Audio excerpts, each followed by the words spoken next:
Hey everyone, so in this video, I'm going to show you how to link Cashapp with American Express bank account. So if you haven't signed up for Cashapp just yet, you can use my link down below to sign up. And once you sign up, you'll instantly get $5 deposited into your Cashapp account. So it's basically free money. But once you sign up, you're going to reach a page that looks like this here. Click on the upper right hand profile icon and then scroll down to where it says linked banks. So if you don't see the words linked banks, it might say something like linked cards or linked debit card.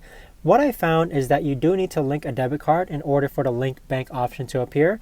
But go ahead and click on linked banks. And then as you can see, I've already linked my debit card. Click on link bank again, and then click on continue. And then from here, you want to scroll down until you see American Express. American Express is on the right hand side. Go ahead and click on it. And then from here, the prompts are going to be pretty straightforward. You're going to log into American Express and then make sure you check all the boxes that you want connected to your American Express account. So that is how you link Cashapp to your American Express bank account. And again, if you haven't signed up for Cashapp just yet, you can use my link down below in order to get $5 instantly once you do sign up.